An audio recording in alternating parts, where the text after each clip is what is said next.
Assalamu alaikum. Today we are starting off with the project cost management. We just finished in the last lecture project time management, which took over almost three of our lectures, and then we also had some gaps in between.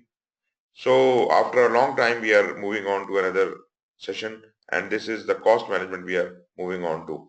Cost management in project is again as important as scope and time, because this is one of the project objectives, and this is one of the baselines, one of the three baselines: scope, type, time, and cost. So cost is important in so many ways. It is not only the matter of doing the right estimates and having a proper budget assigned to your project, but also to control it throughout. In addition to that, there is yet another thing, and that is whether you are doing planning for cost or anything in the project, you always run through some kind of a feasibility, whether it is a project feasibility or it is a decision feasibility. You have to take a certain decision, and you will always go for certain mechanism to judge whether you should go for it or not. So that mechanism is evaluated through some analysis techniques, and the most popular is cost benefit analysis. Although cost benefit analysis is not specifically part of this chapter, but I will be discussing cost benefit analysis in this chapter. So don't just imagine that this is the cost management we are talking about, but because there is involvement of calculations and money, so I considered cost benefit to be discussed before cost management is formally taken up. But anyways, I'll introduce you to the cost management. We will look at the processes of cost management briefly, and then we'll quickly move on to the cost benefit analysis. Once we have done that, then we'll get back to the remaining processes of cost, and the last item would be discussing earned value management. Earned value management is another colossal and most important object and subject in this course. This, if you remember, once we were doing the schedule management, we did talk about variances, schedule variance and all that. Actually, earned value management is a mechanism by which we can calculate the variance of schedule and cost both together through the same calculations. Similar method. So the same method, earned value management, but once we'll study in cost, you will understand how it is to be applied in schedule as well. So the cost management is defined in PMBOK and by four processes. Three of the processes are in planning and one in control. You see, like in schedule, we had 6 processes in planning and only one process in control. And the very first process was plan schedule management. Like any other knowledge area, the very first thing we need to do in planning of any knowledge area is to develop a management plan for that, and the process is plan cost management in this case. And what are we going to get out of it? We are going to get out of it is cost management plan. Now, cost management plan will describe and define all the guidelines and rules and regulations and policies applicable on all the remaining processes of cost. Like, the next process is estimate cost. How do you estimate cost? What are the limits? What are the barriers? What are the tolerances? How do you do that? What are the different methods? Which methods are allowed to be used in this project? And then once we are determining the budget, again the policy for determining the budget and mechanism specifically for this project is defined in the cost management. Once we have determined the budget, the cost matter is settled and it is to be baseline, because this is the last planning process of cost. Like in schedule, what we did, when we developed the schedule, that was the last process in planning, of schedule.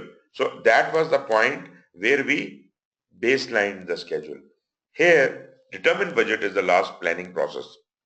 Therefore, after we have determined the budget, we will baseline it.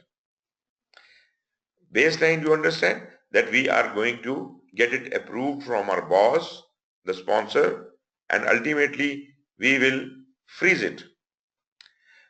By baselining, we understand that we are committing that we are now not allowed to make any changes to this plan without prior permission of the authority signing it off. Therefore, determined budget gives us the cost baseline. Now, just like schedule and scope, in execution we don't have anything to do because all the three baselines along with all the management plans have already been included in the project management plan, and project management plan is going to be executed consolidatedly in execution. And the process which will do that is direct and manage project work. And once it is consolidating all the baselines and executing the plan as a project management plan, we do not need to run separately any process of scope or time or cost. And therefore, cost, there is no process in execution for cost management. Once we come over to monitoring and control, again you would agree with me that we need to control everything here. Only one thing which is not being controlled here is human resource, because the control of human resource is held in execution when you are dealing with the human resources. Rest everything is controlled in monitoring and control. So cost has to have a control, schedule had a control, scope had a control. So all these items, all these knowledge areas have their controls in monitoring and control. The behavior of cost control would exactly be like the schedule control, because the inputs are the same. The only thing which is different is the analysis. Schedule compared the work performance data with the schedule baseline. It will compare, cost will compare the work performance data with the cost baseline. And we will get the variances, we'll establish the trends, we will, make the projections, and ultimately we'll forecast something, and we will convert the work performance data into work performance information. And if there is any change, we will move the change request. So this is the behavior of control cost. Exactly similar to the schedule cost, control schedule. So these are the four processes of cost management. And what does cost management do? It includes all the processes. Like you see, we have four processes here. And what does those processes do? They are involved in planning of the cost, estimation, cost estimation, cost budgeting, and also deals with the financing, funding, and managing and control of the cost, so that the project can be completed within the approved budget. So whatever is the baseline, we want to abide by that. We want to complete a project within that range. So this is a brief definition of all the four processes which I have already defined to you. Cost management plan will prepare the will prepare the guidelines. This process establishes the policies, procedures, documentation for planning, managing, spending, controlling all the project, anything to do with project cost. Estimate cost. Now, what is the difference between estimate and budget?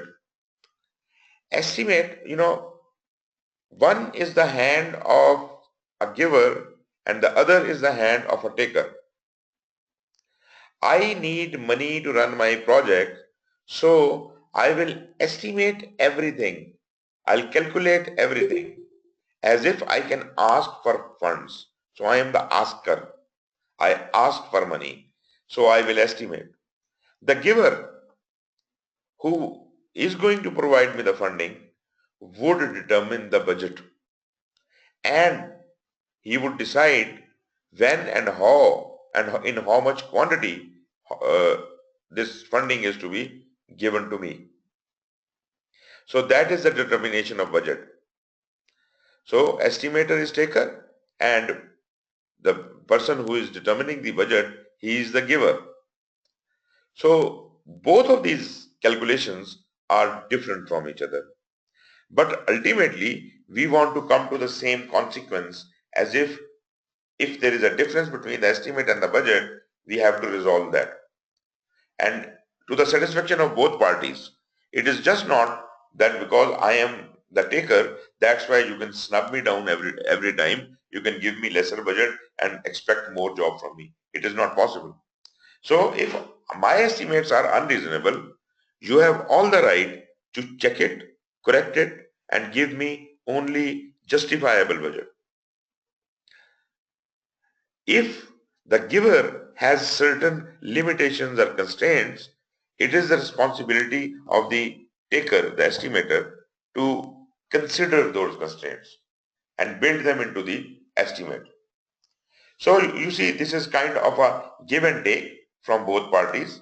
But remember, the cost baseline should only be established when both parties are in consent and in full knowledge of how the budget has been allocated.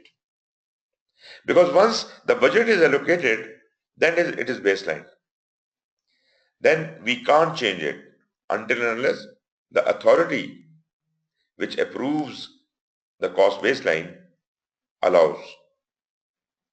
And once I go to monitoring and control, then control keeps a watch on it, whether the costs are being spent according to the budget. If there is any variation, that variation is noted, analyzed thoroughly, the trends are established, projections are built, and ultimately we forecast how much are we going to ultimately deviate from our track. And if this deviation is high or it tantamounts to affecting scope, time or cost, then we have to move change request, as if project management plan and project documents can be accordingly amended. They can only be amended if a change request is approved. And I said change request can only be made if there is a problem or there is a variation in scope, time or cost. So due to any of these three reasons, we may have to revise the project management plan as well as the project documents. So this is the short story about these four processes. Now, like scheduling, these processes are also very closely tied to each other, and sometimes it is considered the person who is estimating, he is also budgeting. Although these two jobs are happening simultaneously, but they have got a different angle. Both of them look at the same problem from two different directions. Therefore, it would be very unfair to let a single person do both these jobs. You can't be the student giving the exam, and you also can't be at the same time the examiner. So therefore, the giver and taker cannot be the same. That is the point. That's why these two cannot be done by the same person, number one. Number two, if at all somehow the same team or same people are involved in both these jobs, then when you are doing estimation, you should be completely unbiased. And when you are doing budgeting, you should forget about your role as an estimator. Although I'm forbidding it, don't do it, but even if you have to do it, this is a fair and square mechanism of doing it, that you should be completely unbiased, which is, I understand, not humanly possible. These are presented here as distinct processes, estimation and budgeting, because they both have different tools and techniques. So you must understand when you are estimating and when you are budgeting, and when you are estimating, you must choose the tools for estimation, and when you're budgeting, you must choose the tools for budgeting. So just don't confuse these two processes together. The ability to influence cost is greater at the early stages of project, making early scope definition critical. You see, what do we mean by that? As soon as in the life of project, we can figure out there is a change required, the cheaper would it be to do the change at that stage. Because so far, we have really not invested much resources and money into the project. It is all on paper, and this is very convenient to correct your plans right here. But if the project is halfway through or it is almost near completion and now you want to amend the cost or schedule or something like that, it is going to cost you too much. You will not be able to bear it. So the cost becomes extremely high. Cost of change becomes extremely high towards the end of the project. And in the beginning, this is very convenient. I have just written down a plan. If somebody tells me there is something wrong in it, I can sit down, put in a little more effort, few more hours, and I can fix that problem without a lot of expenses. But if, for example, a bridge was to be constructed and I'm almost at the completion of that job and somebody tells me that, there is something in the basic scope which has changed. So what should I do? Should I re-plan everything and whatever job has been done, should I, completely disregard it, break that complete bridge into pieces and start constructing anew? That would mean I will spend much more money and the money which has already been spent will be wasted. Project cost management should consider stakeholder requirements for managing cost. Or, as I said before, all the stakeholders may have varying requirements. They may not all be aligned with each other.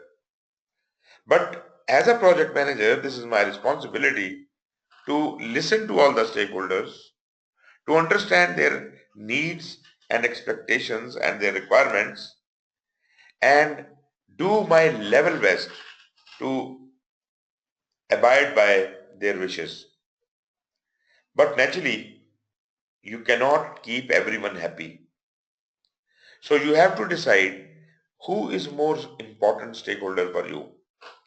So you must consider the stakeholder requirements for managing cost. Similarly, the different stakeholders you are going to be dealing with, they would measure your performance, your cost performance in their own way. Everyone may have his own way of measuring or assessing how well are you doing in the cost.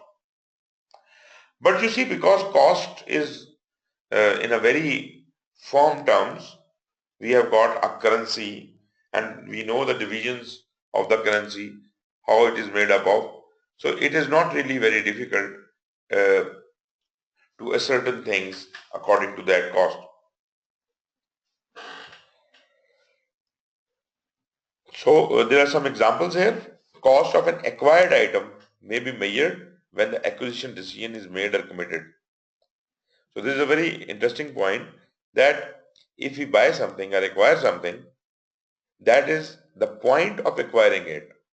When we measure what I am acquiring is what exactly it is supposed to be. You see, when you go to bank to get your money in cash, you are supposed to count all the money on the window. Once you remove yourself from the window, it is not the bank's responsibility that your count is not correct. So similarly, this is measurement. This is measurement. We are measuring it and there are certain conditions attached to it. We are counting the notes. Similarly, we can also measure when an order is placed because we have the estimates ready, or when the item is delivered, or the actual cost is incurred at that point. When the money is actually spent at that point in time, you measure that the money which is spent is really equal to the work which has been done. So these are some examples of when the cost should be measured. Project cost management is primarily concerned with the cost of the resources needed to complete the project activities. It is all about resources. Although everything costs money, but it is all about resources. By spending money, we actually acquire resources. No matter it is a human resource, it is a physical machine, it is something like a service or whatever, raw material or tools or techniques or whatever, wherever the money can be spent, these all are resources. And even finances or money itself is also a resource. It should also consider the effect of project decisions on the subsequent recurring costs of using, maintaining, and supporting the product, service, and result. So, as I was mentioning to you, cost benefit analysis basically looks deeper into the problem and it decides on the basis of the ultimate benefit going to be yielded out of this system. So, if it is not viable, why should we be doing this project? Or for that matter, if we are not talking about the project itself, uh, it is the operational work or it is an independent small little job, I will only jump into that job when I am convinced that it can be done. And it can be feasible also. It can be done and it can be feasible also. So here we do a lot of analysis. We do a lot of predictions and analysis.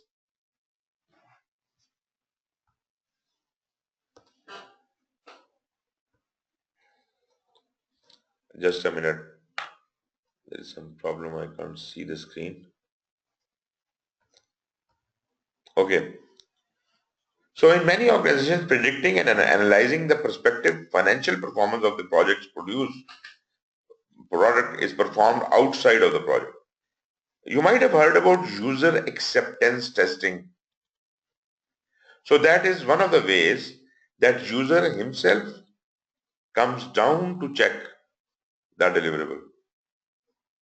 Or if you are dealing with finances, then maybe the auditors come down to check how well you have done.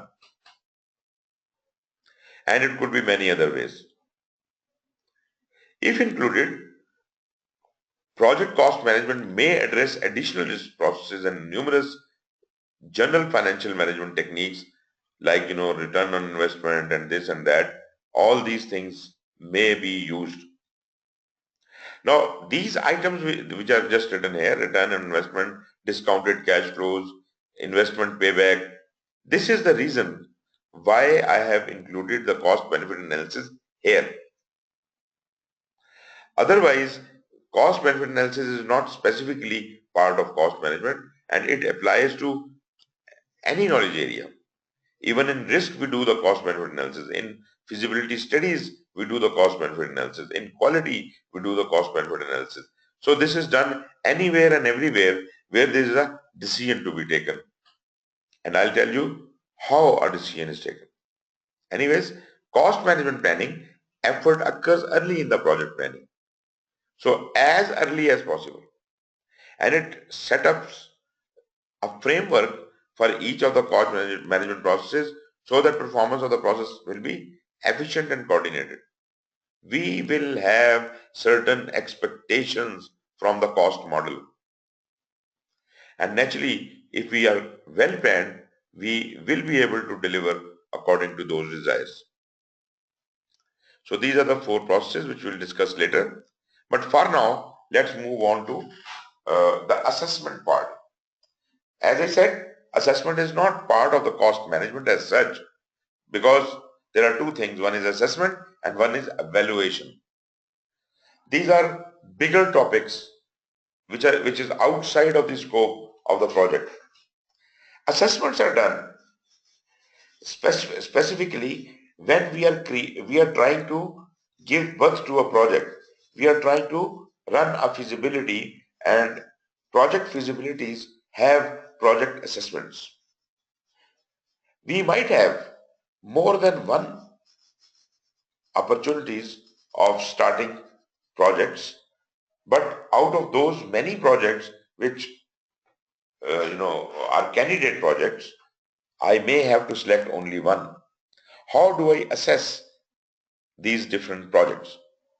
For assessing those all those projects which have yet not started, actually, we desire to start one of them.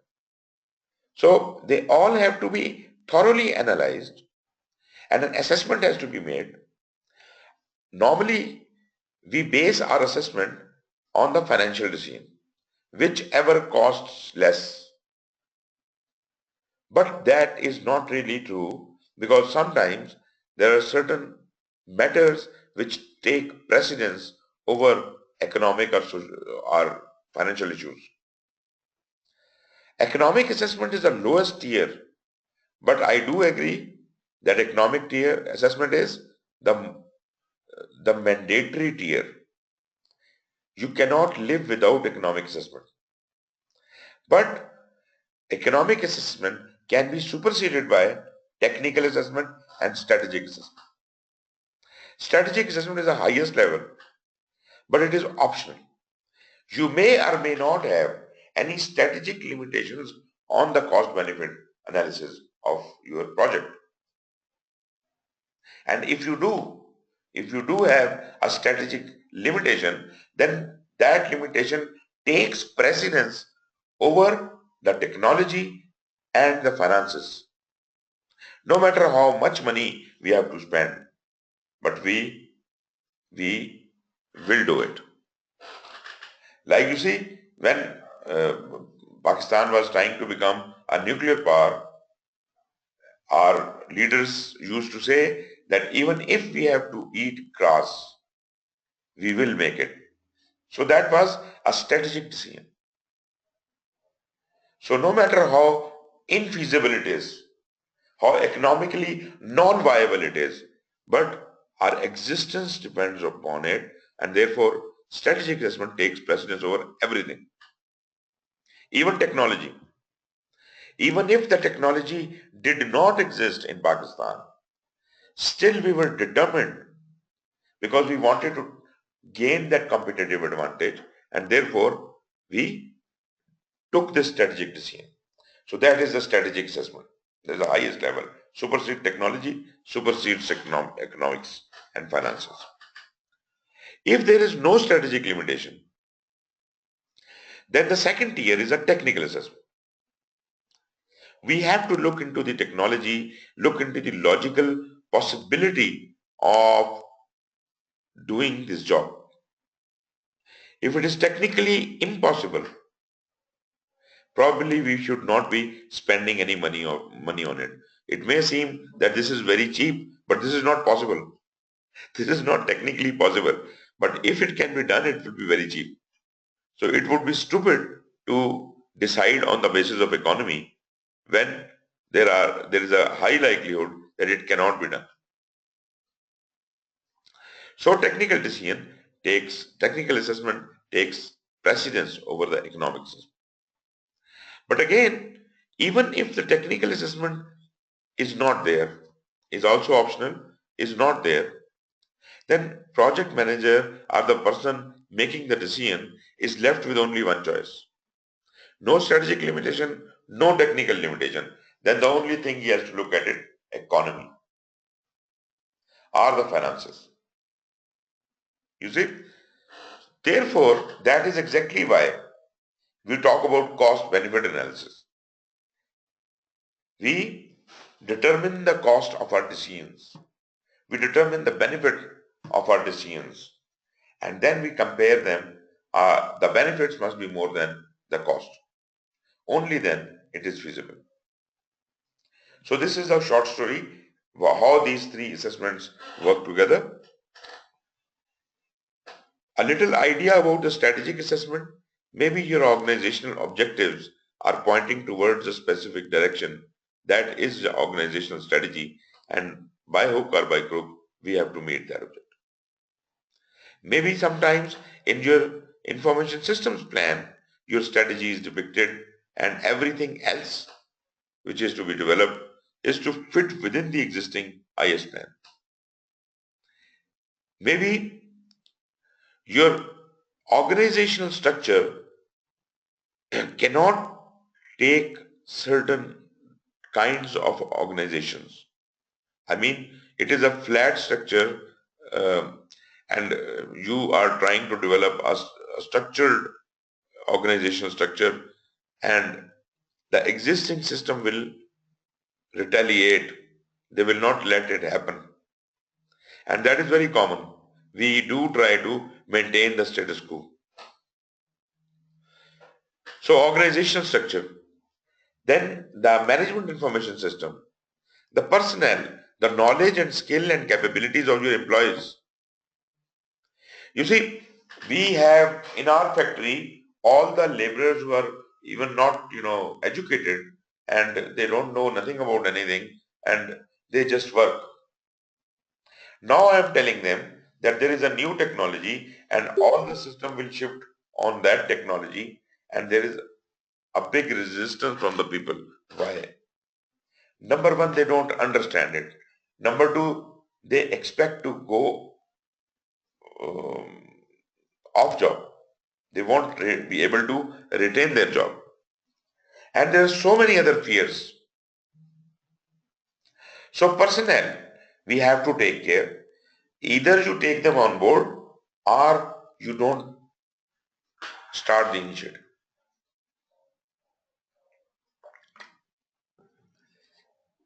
Last but not the least is your repo, the image you have created, your organizational image. Sometimes image is bigger than you, but because people know you by that image, therefore you try to maintain that image. So this is also a strategic assessment, a strategic level point to be considered. When we are dealing with program management, what happens is that program changes everything. Every program has a number of projects included in it. Program is a big thing and it has many projects. If there are two candidate projects, one is to become part of a program and another is going to be an independent project, no matter both of these projects are exactly the same financially, economically, by every way. But strategically, the project which is going to be part of the program has got inherently more attraction because it is following the program strategy which is larger than the project strategy. Therefore, this makes the projects more important within a program. So program management plays a role, and strategic assessment of the portfolio management. What is a portfolio management? All the projects and programs being run in your organization. Portfolio has a big, huge responsibility. Now, as the project in a program was adding value to the project, here it is conversely proportional because more new projects are starting, portfolio is getting worried because portfolio has a fixed resource pool. Every new project is going to put more burden on his resource pool, and naturally he has got limited funding. If portfolio feels that the new project is viable and must be done, then he must make the funds available from any of the ongoing projects. So he may have to close down a running project to accommodate this new project. And this new project should be capable enough to earn much more. It should be beneficial much more than the project I'm closing down. So if I see a large increase in benefits or profits, only then I will make this kind of decision. So generally speaking, when a new project comes in, portfolio has a tendency to resist it. It doesn't want to change. Then is a technical assessment. There are so many technical issues. Sometimes it is related to the functionality of the hardware or software you are using. Sometimes it is a strategic information system. Sometimes there are certain limitations imposed on the nature of solution. This is a technical problem. And there might be constraints influencing cost of solution. But this is only for your understanding that we talked about the strategic assessment and the technical assessment. The main thing we must be worried about is a cost benefit analysis, and that is mandatory. Cost will always impact every decision in the project and even outside the project. What is the cost benefit analysis? What if I am taking a decision or I am trying to start a project, I must calculate what all are the costs involved to do this project. There might be some long-term and short-term investments, but at the same time, we are more worried about how can it benefit us. If it cannot benefit us, we should not be going for that. So we have to have a balance between costs and benefits. If they are balanced, if they are equal, the benefits are exactly equal to cost. That means that we are breaking even. And breaking even is no good, no bad. But if we stop breaking even, if some relationship changes and we we are not breaking even, we are less than that, then this is an infeasible project.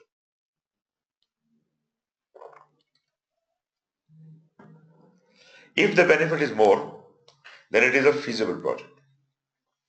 Now, if I have got 5 feasible projects where the benefits were more than costs, then out of these 5, if I am asked to choose one, which is the best one, the all are feasible. I can't say that 1, 2 or 3 of them are not feasible, that's why I'll not do them.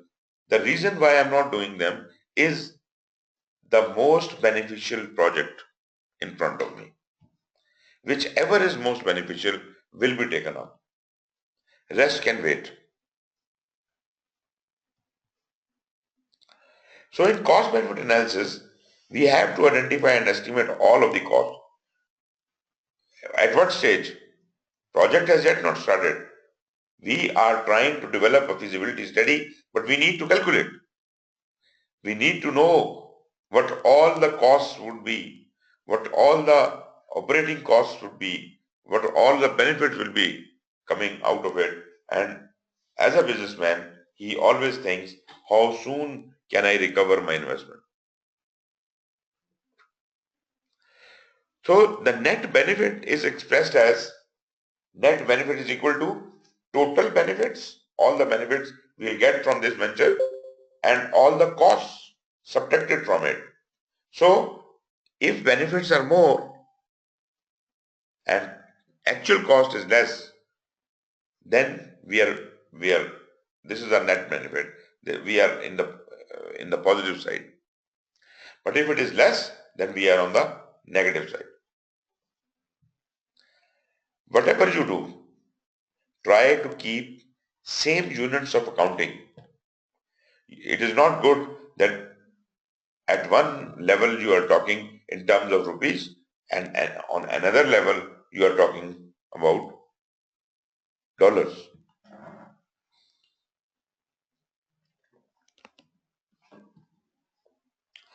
There are numerous kinds of costs which could be there. First of all, we have the development cost. You can call it the installation cost or setup cost. The development cost is basically any venture. I'm not really talking about the projects alone because cost benefit analysis occurs anywhere, even in operations. So the very first thing is setup cost. If I have to start a factory, then I have to set up the factory. I have to buy the machine and put them on. So all the money spent to set it up would be the development cost. No, sorry, that would be the setup cost. Sorry. Development cost is the preparation before the setup starts. The actual installation, before the actual installation starts, whatever money we spend in doing the feasibilities, in preparing ourselves for that decision, that is the developmental cost. Then is the setup cost, which is the cost of setting it up, and then operational cost is the running cost. We are running this business, so what was expected from this business? What were the benefits imagined? So what money we have to keep spending on this venture for the remaining period. So that is operational cost. So we must consider all kinds of costs. On the other hand, we have benefits. Benefits, as we said, benefits should be always be more than the cost. Otherwise, it is not feasible. So there are certain benefits which are direct benefits. You see, if I dig a gold mine, I'll get the gold. Getting the gold and selling it in the market is my direct benefit. Then there are assessable indirect benefits. I can assess that in a gold mine, there might be 2 to 5% other types of stones also available. Precious stones, other type of precious stones may also be available. But I am not specifically aiming for that. I am aiming for mining the gold. But if in this process, indirectly, as an indirect benefit, something comes my way, that is the indirect benefit, and those benefits which are accessible, which can be calculated beforehand, they are placed here. Last but not the least is the intangible benefit, a benefit which cannot be measured. Like you see, you working with you or with your organization, people feel happy, motivated, hardworking. So all these capabilities, these are the intangible benefits. So I must also be able to compute that.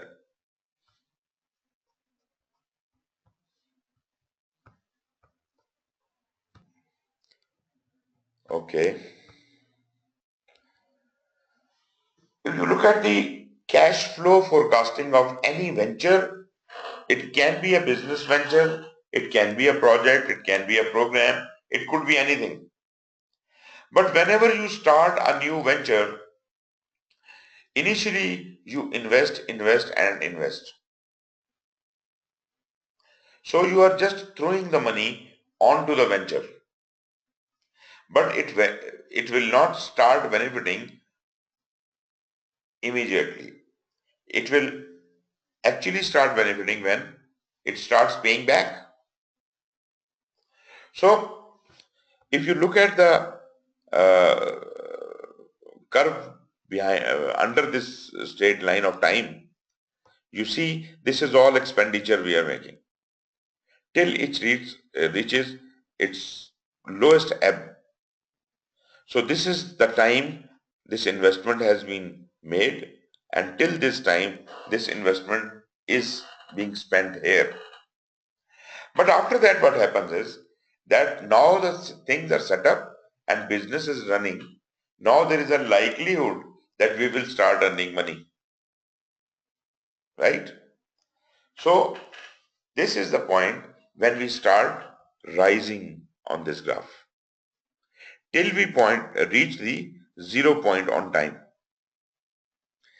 That 0 point determines, or that 0 point shows that whatever we had spent, we have earned back. Whatever we have spent, we have actually gotten it back.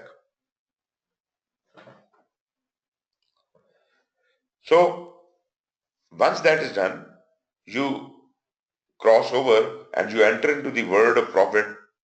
But profits are not going to be exponentially high as you improve yourself. What will happen is that the work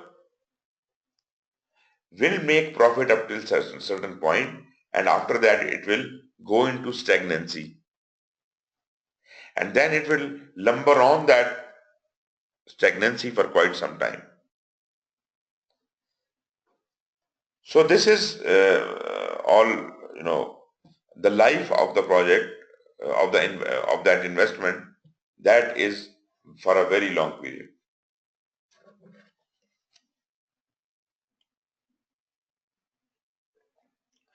Right, I'll give you an example of 4 projects. Can you all see that?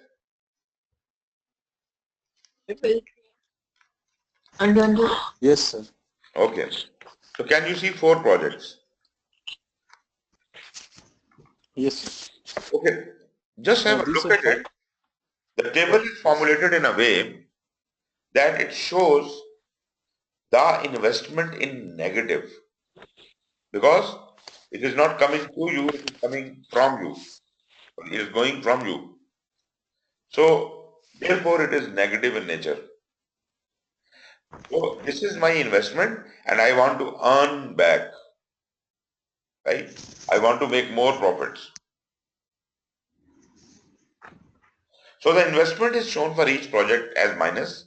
Like project 1 has an investment of 100,000, project 2 a million, project 3 100,000, and project 4 120,000. So we don't know what these projects are, but we are assuming that all of these 4 projects are candidates and one has to be selected. Out of these candidates, we have to very closely calculate what all is expected from this venture. So my projections or my estimations would show that after I have invested money in project 1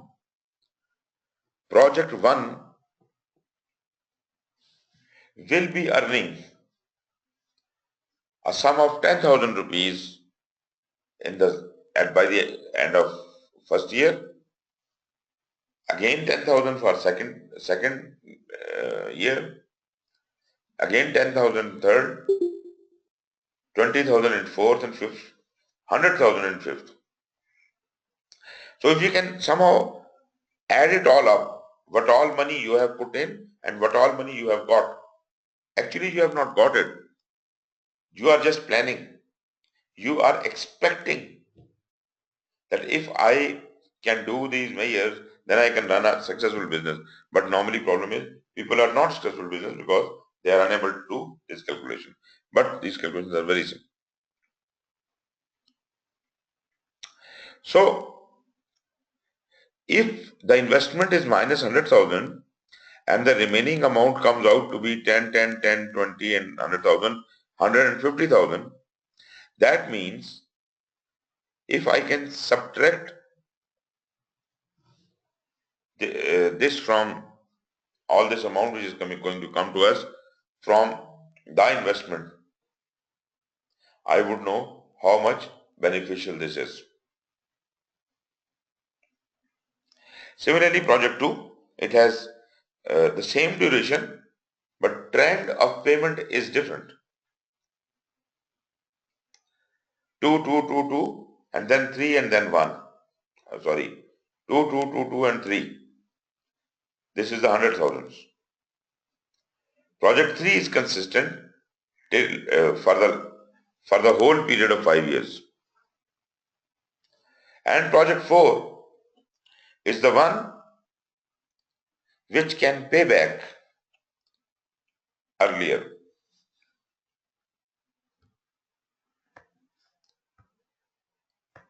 ये बात समझ आई थी किसी को? Anyone not clear about it?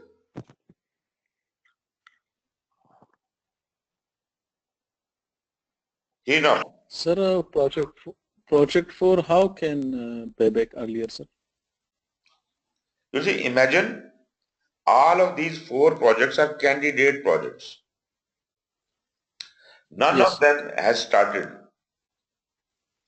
And before they have even been imagined, when we created the feasibility study for each one of these projects, that feasibility assumes or calculates on basis of some historical data or whatever that we need to invest this much money and this is the trend of money coming back to us. अब बात समझ आई? जी. पैसा हमारे पास हमसे जा कैसे रहे और आएगा कैसे? जब आने और जाने का पता होगा तो मैं कैलकुलेट करूंगा कि कितना कितना पैसा आएगा, किस मध्य में कहां से कितना पैसा आएगा और कहां जाएगा. जी. जी जी ये अभी नो सर, बस मैं आपकी बात सुन रहा था सर. ओके ओके जी, ये हो गया. अभी आपको इस डायग्राम में क्या नजर आ रहा है? 4 प्रोजेक्ट हैं. आपके हिसाब से अपनी कैलकुलेशन करें, अपना दिमाग लड़ाएं. इन चारों में से सबसे अच्छा प्रोजेक्ट कौन सा है?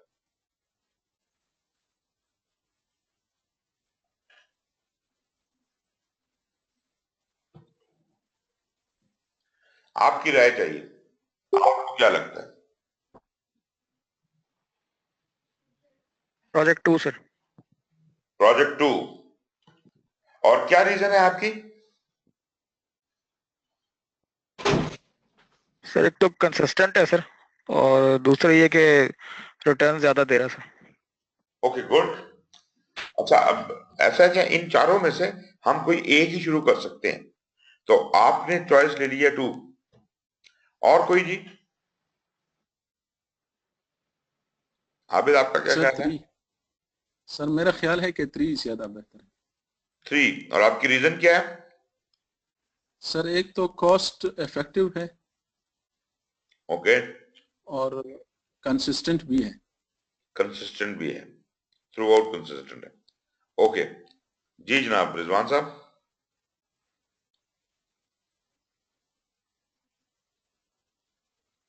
सर 5 ठीक है सर. 5 तो है ही नहीं. हम्म. 5 मेरे पास कौन 4 सा आ रहा है प्रोजेक्ट सर? है हमारे सामने. अच्छा, कोई और स्लाइड नजर आ रही है आपको? प्रोजेक्ट? हाँ जी सर, अब आ रही है सर. सॉरी, लेट था. तो 5 आपने अभी कह दिया. नहीं सर, वो बहुत तरीके से पढ़ रहा था. अच्छा अच्छा, आप ईयर के हिसाब से देख रहे हैं? वो ईयर है, वो प्रोजेक्ट नंबर नहीं है जी. क्या आपका वोट किधर है? प्रोजेक्ट 2 सर लग रहा है बेहतर. प्रोजेक्ट 2. ओके. और आपकी रीजनिंग क्या है? सर कंसिस्टेंट फ्लो, इंक्रीज और नेट प्रॉफिट एंड में ज्यादा है. ओके जी. Qurratul sir project 3. प्रोजेक्ट 3. क्योंकि सर एक तो कंसिस्टेंट भी है और नेट प्रॉफिट जो है इनिशियल इन्वेस्टमेंट के 50% है. ओके, चलें इसके ऊपर भी बात करते हैं और आप हैरान होंगे कि क्या चीज है जो हमें नजर आती है और क्या चीज असल में क्या होती है. ये एक पीछे स्लाइड में मैंने आपको बताया था कौन से मेथड्स हैं, इधर कहीं लिखा हुआ था. एनीवे वो आगे आ जाएंगे. ये वो मेथड है. We have got a number of ways of doing the cost benefit analysis. Net profit is one mechanism. Payback period is another. Return on investment, net present value, internal rate of return. घबराना नहीं है कि ये तो बड़ी कोई science शुरू हो गई, फाइनेंस शुरू हो गई। अक्सर लोग पैसे का हिसाब करने से भाग जाते हैं। मैं आपको ये इतना आसान करके बताऊंगा कि आपको समझ आ जाएगा, जिसको नहीं भी इंटरेस्ट है उनको भी समझ आ जाएगा। तो लेट अस सी, ये जनाब हमारा जो पहला प्रोजेक्ट, पहली वाली स्क्रीन हमने देखी थी, इसमें उसने क्या किया हुआ है, उसने कहा जी सारे फायदे, total benefit minus total cost निकाल दो, तो that will be my net profit या नेट बेनिफिट। ठीक है ना जी। सो नेट प्रॉफिट का क्या फार्मूला है कि सारे पैसे जो खर्च हुए हैं उनमें से सारे पैसे जो आने वाले हैं उनका टोटल उसमें से निकाल दो, जो बचे वो आपका नेट प्रॉफिट है। अगर तो पॉजिटिव में बचेगा तो लाजमी बात है प्रॉफिट ज्यादा है या बेनिफिट ज्यादा है। तो अगर बेनिफिट के हिसाब से सिर्फ इस पॉइंट ऑफ व्यू से देखा जाए कि नेट प्रॉफिट किसका ज्यादा है, तो पता चलता है कि प्रोजेक्ट 2 का ज्यादा है। ऐसे ही है ना जी। जी सर। जी हाँ सर। सबसे बड़ी अमाउंट जो नेट प्रॉफिट की आती है वो इसकी आती है। तो क्या मैं ये डिक्लेयर कर दूं कि प्रोजेक्ट 2 सबसे अच्छा है? नहीं सर। ओके, दो लोगों ने प्रोजेक्ट 2 कहा था और दो ने 3 कहा था। आपने क्या कहा था? मैंने 2 कहा था but now I want to say 4 sir. हाँ जी। अब मुझे बताइए कि आपकी क्या रीजन है 4 पे जाने की?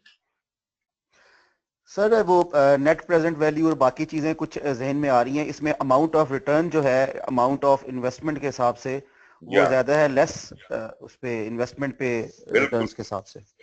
असल में बात यह है कि वही जो चीजें नजर आती हैं पहली नजर में वो उतनी अट्रैक्टिव होती नहीं है जितनी लग रही होती है। थोड़ा सा गहराई में एक लेयर हटाई जाए तो आपको नीचे से और भी ज्यादा खुफिया चीजें नजर आएंगी।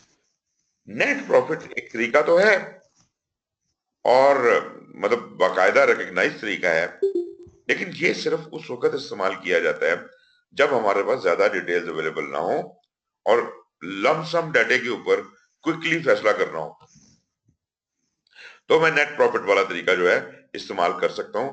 लेकिन जरा इसका बिहेवियर देखिए, कितना अजीब बिहेवियर है इसका कि प्रोजेक्ट 1 को देखिएगा,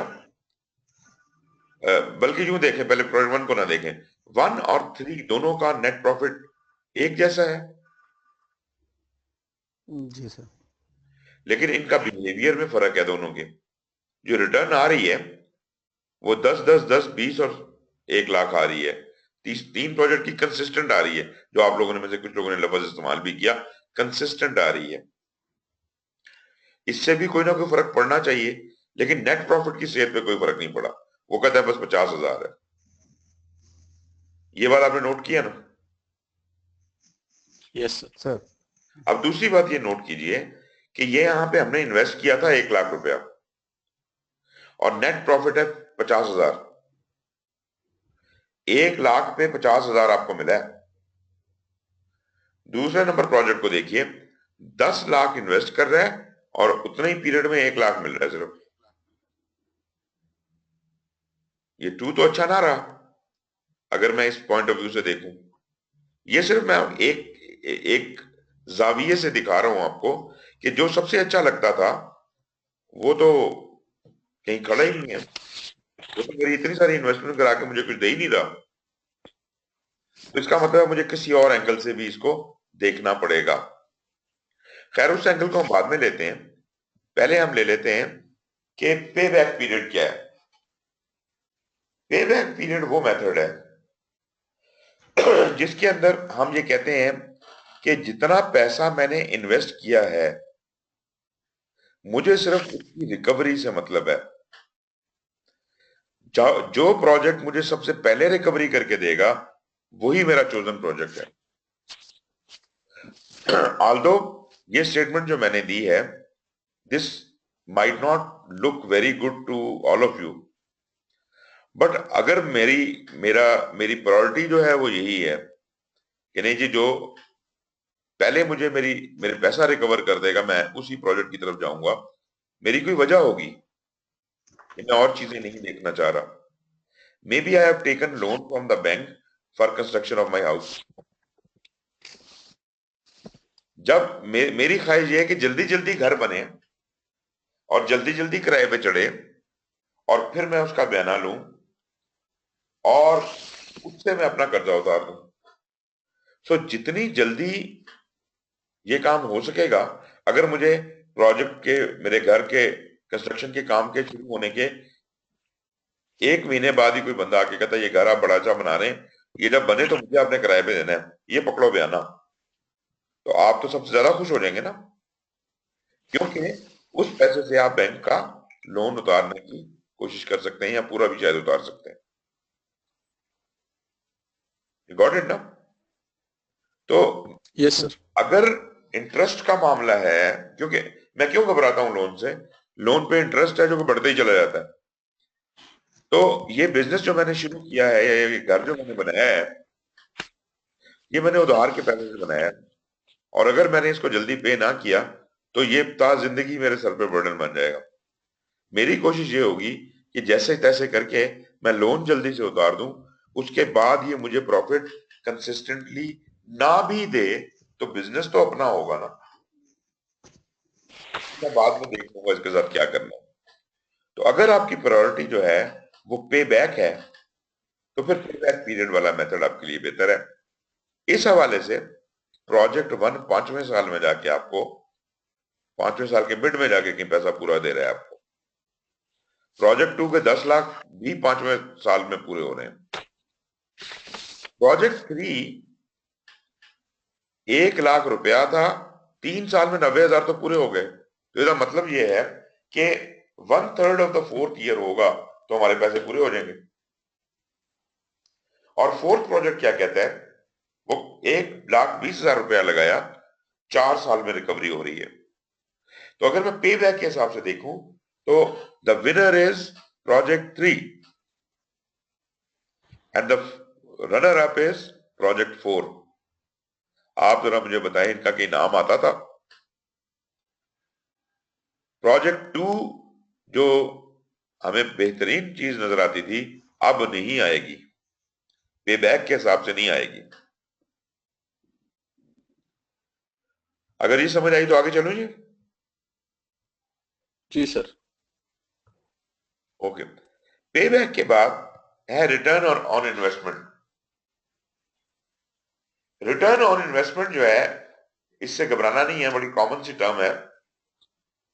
रिटर्न ऑन इन्वेस्टमेंट का मतलब ये है, आपने नेट, पहले प्रोजेक्ट की एग्जांपल लेता हूं, 1 लाख रुपया लगाया और 5 साल के एंड तक टोटल 50,000 पाया। इसका मतलब है, पाया का मतलब कि प्रॉफिट है ये आपका। 50,000 का प्रॉफिट आपने 5 साल में लिया है, तो सालाना प्रॉफिट क्या हुआ जी? एनीवन? 10%। 10% हो गया नहीं, सालाना प्रॉफिट 10 कैसे हुआ? सर। टोटल 50% हुआ, तो उसका 5 पे डिवाइड करके 10%। 50% नहीं, ठीक है, आपकी बात भी ठीक है। Total 50,000 divided by 5 years, 10,000 per year, ठीक है जी। 10,000 divided by the investment multiplied by 100। ये इसका अगर चाहें तो आप फार्मूला बना लें, वैसे आपने सही जवाब दिया। Average annual profit, what is average annual profit? 50,000 divided by 5 divided by investment multiply by 100, ताकि वो परसेंटेज में कन्वर्ट हो जाए। तो ये जनाब बनता है 10%। और अगर मैं ROI के हिसाब से देखूं तो वो प्रोजेक्ट नंबर 2 जो हमें बहुत प्यारा लग रहा था, is the worst project from ROI point of view, the worst project. मगर ROI भी कोई बहुत आला तरीका नहीं है।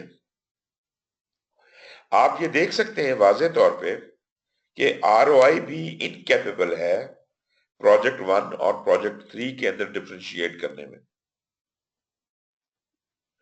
नेट प्रॉफिट प्रोजेक्ट 1 और 3 का सेम था, ROI भी सेम है। इसका मतलब है इन दोनों मेथड ने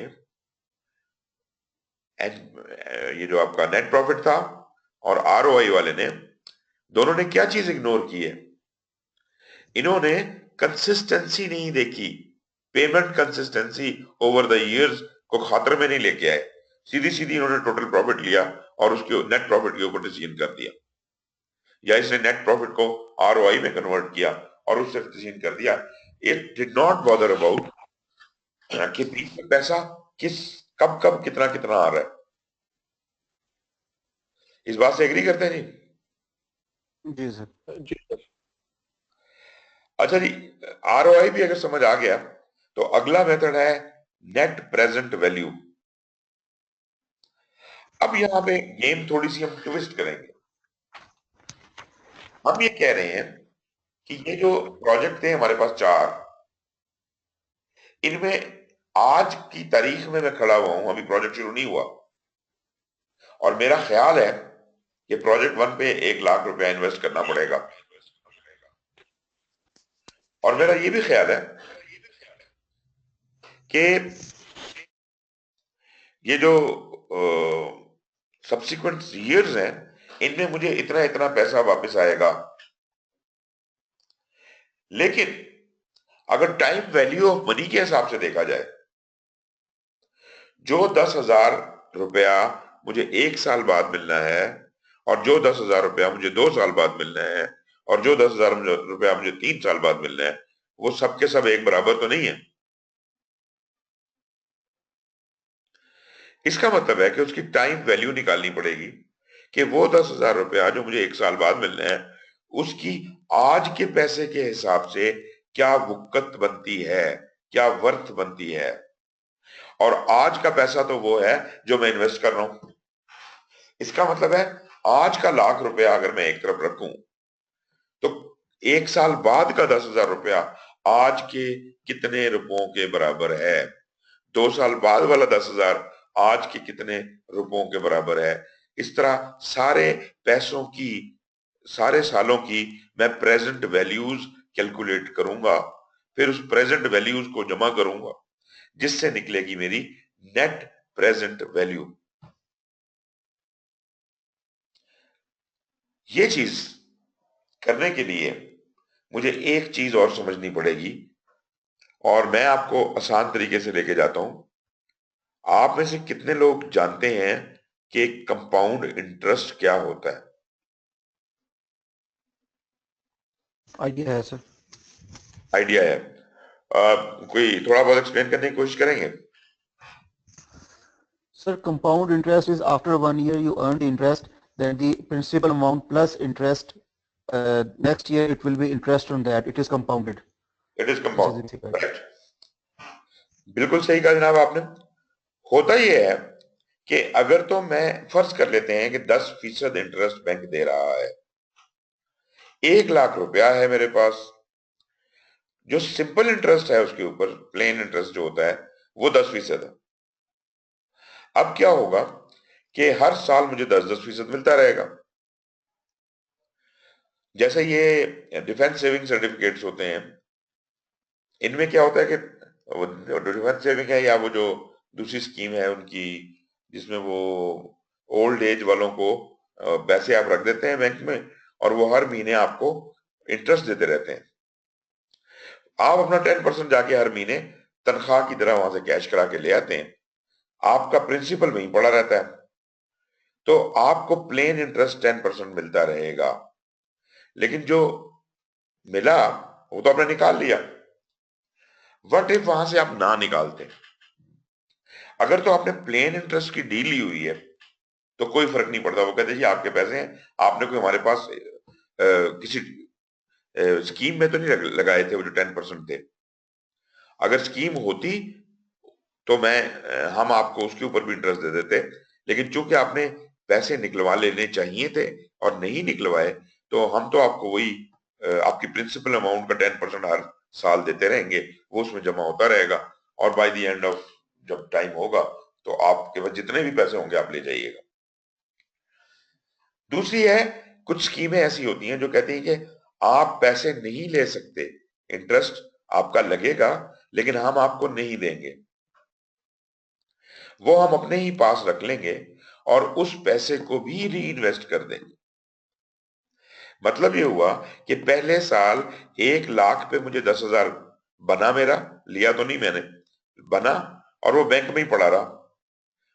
1 साल और गुजर गया, जो मेरे लाख ने एक और 10,000 बना दिए, और वो जो 10,000 बने पड़े रहे 1 साल के लिए, उसने भी 10% बनाए, वो 1,000 रुपया बना दिया उसने। अब मेरे पास बैंक में कितने पैसे पड़े?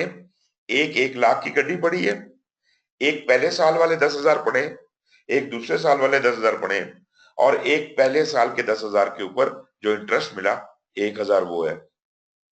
ये टोटल हो गए 1,21,000, 1,21,000। और अभी भी पैसे वही पड़े हैं, अगले 1 साल और गुजर गया। अब क्या हुआ? 1 लाख ने एक और 10,000 ऐड कर दिया, और जो पुराने वाले 20,000 पड़े थे, उन पे 10,000 और मिल गया, सॉरी 10% और मिल गया। 2,000 20,000 का 10% हो गया 2,000। तो इसका मतलब ये हुआ कि 1 लाख वैसे का वैसा, 1,000 की 10,000 की 3 गाड़ियां, 1,30,000, और वो जो 2,000 था उसके ऊपर वो मिल गया 1,32,000, और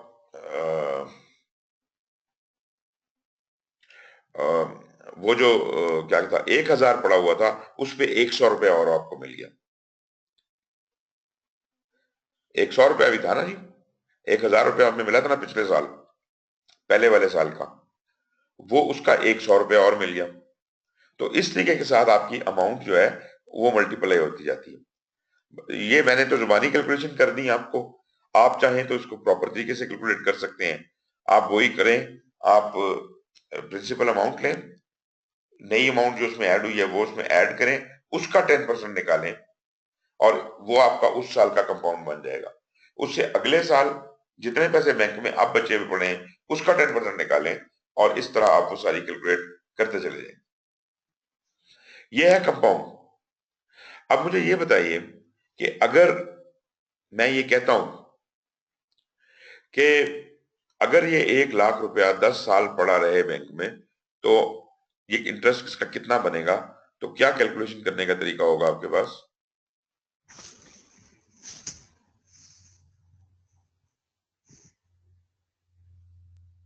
जी एनीवन? एक तो यही तरीका हो गया ना कि एक एक अमाउंट कैलकुलेट कर करके एक एक साल की आप 10वें साल तक पहुंचे। अगर मैं कहता हूं कि I am not interested in बीच वाली अमाउंट्स को कैलकुलेट करने में, मैं इंटरेस्टेड नहीं हूं, आप मुझे बताएं कि 10वें साल कितने पैसे हो चुके होंगे। उसके लिए ये फार्मूला इसने यहां पे बनाया हुआ है, इसको छोड़ दें, ये वाला फार्मूला नहीं लगेगा यहां पर, अभी तो हम कंपाउंड इंटरेस्ट की बात करें। उसका फार्मूला होगा, जितना पैसा आप आज लगा रहे हैं, बेशक नोट कर लीजिए, मल्टीप्लाइड बाय, ब्रैकेट शुरू, 1 plus interest rate, interest rate को आई लिख लें, 1 plus I bracket 1 raise to the power number of years. मैंने आपसे कहा 10 साल, और परसेंटेज क्या थी इनकम अपना इंटरेस्ट की? 10%। ये बन गया 1 लाख मल्टीप्लाइड बाय 1 ब्रैकेट के अंदर 1 प्लस 10%, और ऊपर उसकी पावर बन गई 10। यहां तक बात समझ आती है जी?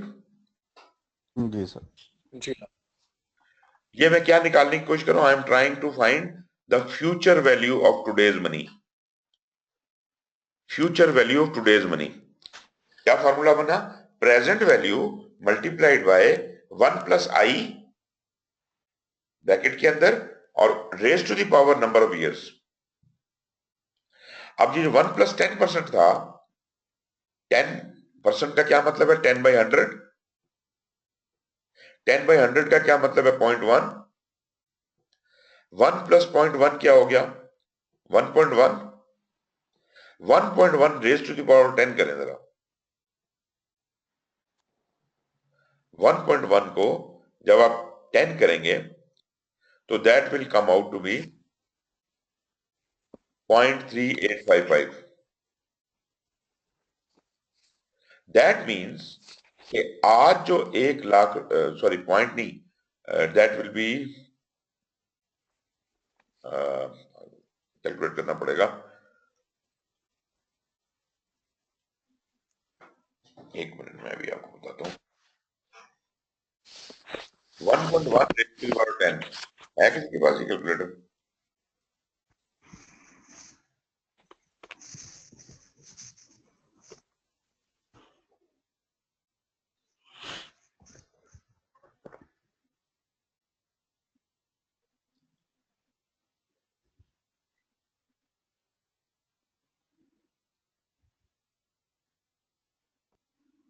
ये निकला?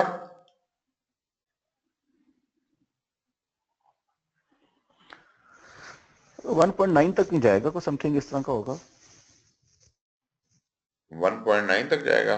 1.1. Scientific calculator sir. सर 2.593 आता है शायद.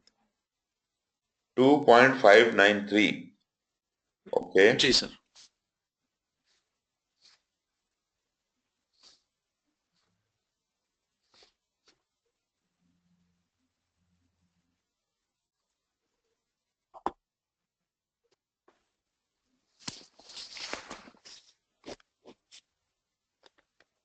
मेरा तो जवाब ही नहीं आ रहा. एक मिनट.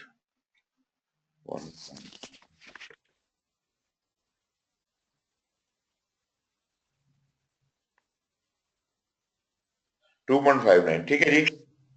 1 लाख को 2.593 से मल्टीप्लाई करेंगे तो ये बन जाएगा 2,59,374 रुपीज. अगर आप इसको दूसरे तरीके लॉन्ग मेथड से करना चाहते हैं, एक एक साल का निकाल के वो करना चाहें, उस तरह भी करके देख लें, लेकिन ये परफेक्टली इसका यही जवाब आएगा. 2,59,374 रुपीज. तो 1 लाख का रुपया अगर आप 10% के ऊपर बैंक में आज रखाएंगे तो वो 10 साल के बाद इतना हो जाएगा. इसका क्या मतलब हुआ कि आज के पैसे की कल ज्यादा वैल्यू है. Future value of today's money is more. इससे एग्री करते हैं कि नहीं करते हैं? जी सर. Yes. ओके. सर सिर्फ इंटरेस्ट रेट के हिसाब से है ना? तो और कौन सा? ओनली 10%. तो फिर अपॉर्चुनिटी कॉस्ट भी तो देखनी पड़ेगी ना सर. किस चीज की अपॉर्चुनिटी को? ये आप बिजनेस में डाल रहे हैं, अपॉर्चुनिटी में डाल रहे हैं पैसा. ये तो आप बिजनेस में डाल रहे हैं ना जी, तो पैसा उसी हिसाब से बढ़ रहा है ना. सही. अच्छा, अब ये बात समझ आ गई ना जी, पैसा बढ़ता है. लेकिन अब हमारा सवाल इससे ज्यादा गंभीर है.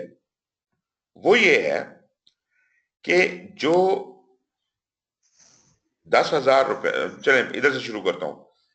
जो 1 लाख रुपया मैंने अभी लगाया है, इन्वेस्ट किया है, उसकी प्रेजेंट वैल्यू क्या है? प्रोजेक्ट 1 में 1 लाख रुपया लगाया, उसकी प्रेजेंट वैल्यू क्या है? 1 लाख ही है सर. तो 1 लाख आज ही लगाया है. जो 10,000 रुपया मुझे 1 साल बाद मिलना है, उसकी आज हैसियत ज्यादा होगी कि कम होगी? कम होगी.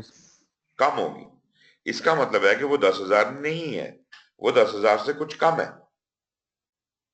वो कैसे कैलकुलेट किया जाएगा? उसका तरीका ये है. अब इसी फार्मूला जो मैंने आपको पढ़ाया लिखाया है, इसको अगर हम उलट दें, ये क्या था? ये था फ्यूचर वैल्यू का फार्मूला. इसको उलट दें आप,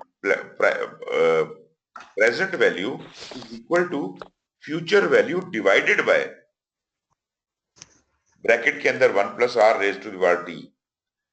आई जो इंटरेस्ट रेट था वो चेंज होके आर बन जाता है, आर होता है डिस्काउंट रेट।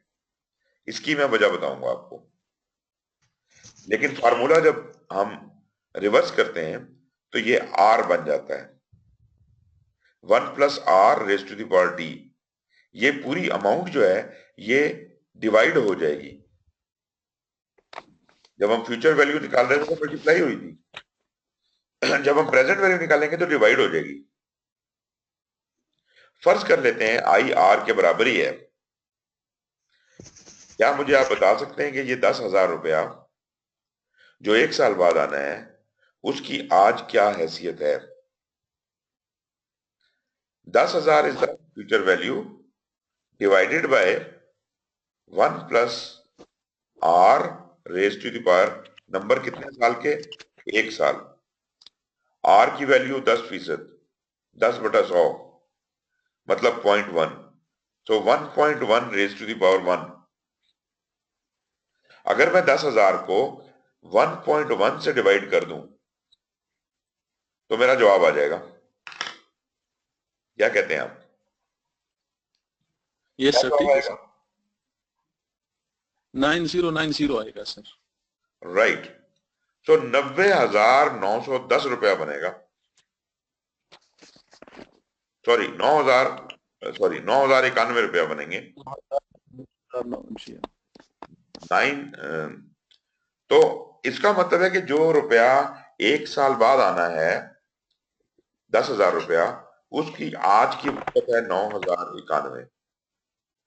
जो 10,000 रुपया 2 साल बाद आना है उसकी वक़्त है 8,264। जो 3 साल बाद आना है उसकी वक़्त है 7,513। गिरती जा रही है कीमत। तो ये ऐसा ही है कि एक आदमी मुझे कहता है कि यार मैं तुम्हें 1 साल बाद 1 लाख रुपया दूंगा, तो मैं उसे कहूं कि भाई मुझसे 1 साल इंतजार नहीं होता, तुम मुझे अभी दे दो डिस्काउंट रेट के साथ। डिस्काउंट रेट लगा के जो बाकी पैसे बचते हैं तो मुझे वो दे दो। 10,000 के पीछे 9,091 है तो 1 लाख के ऊपर होंगे 90,910 रुपया। अगर वो मुझे दे दे तो this is the present value of that money, so I will be happy with it. क्या कहते हैं जी? समझ आई बात? जी हाँ। कोई कंफ्यूजन तो नहीं हो रही है? ऊपर से गुजरने लगे तो मुझे बता दीजिएगा।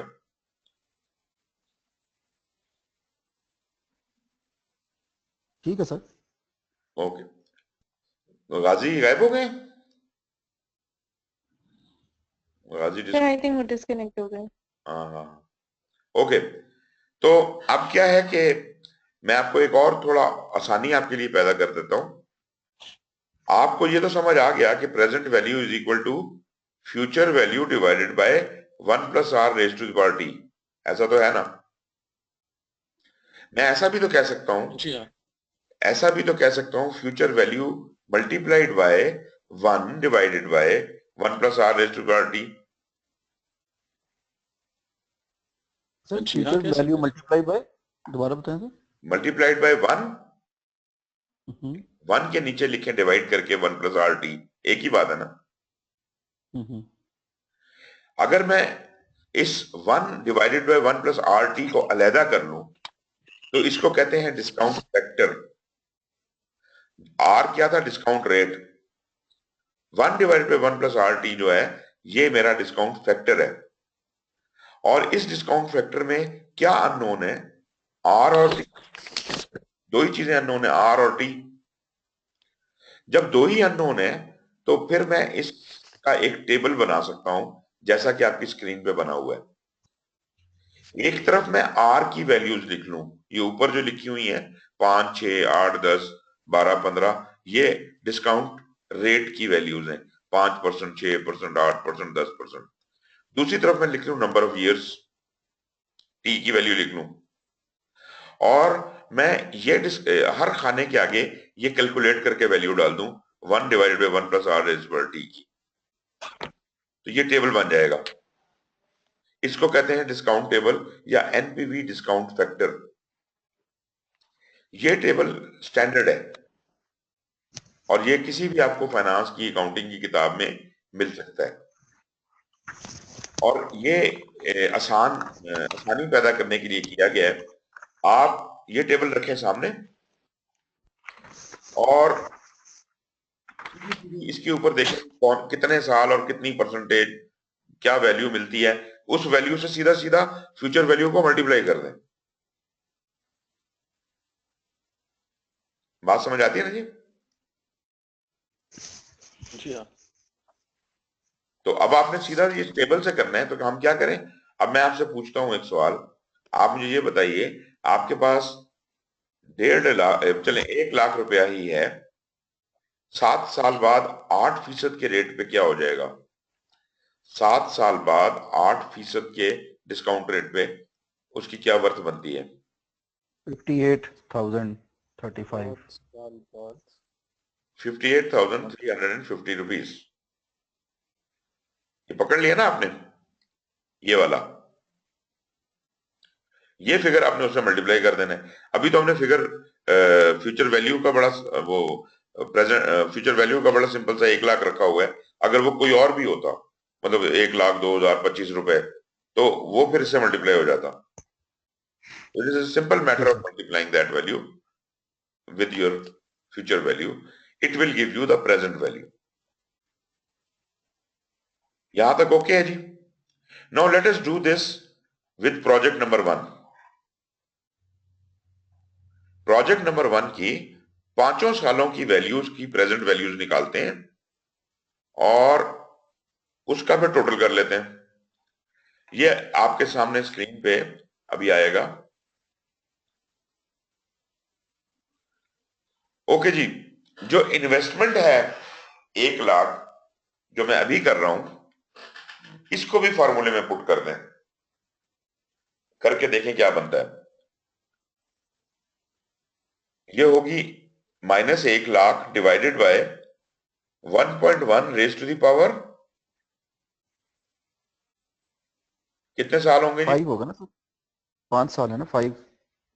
नहीं, एक गौर कीजिएगा कि पैसा जिस साल में आना है वो वाला साल लिखा जाता है। तो ये पैसे का कौन सा साल है? पहला पहला भी नहीं है, ये 0 ईयर है, सिफर साल। स्टार्ट ऑफ फर्स्ट ईयर है, ये 0 है। तो 1.1 रेज टू द पावर 0 हो जाएगा, क्योंकि आज पैसे लगा रहा हूं ना मैं। बात समझ आई कि नहीं? सर वो तो एंड ऑफ द ईयर होगा ना सर, आज तो इन्वेस्टमेंट किया आपने। ये तो नंबर पहले साल के बाद आएंगे 10,000 रुपया। मैं बात कर रहा हूं कि जो इन्वेस्टमेंट मैं प्रोजेक्ट के शुरू में लगा रहा हूं 1 लाख रुपए की, उसकी आज क्या हैसियत है। वैसे तो जुबानी हमने कह दिया कि वो 1 लाख ही है, जो आज 1 लाख है वो आज 1 लाख ही है ना। सही।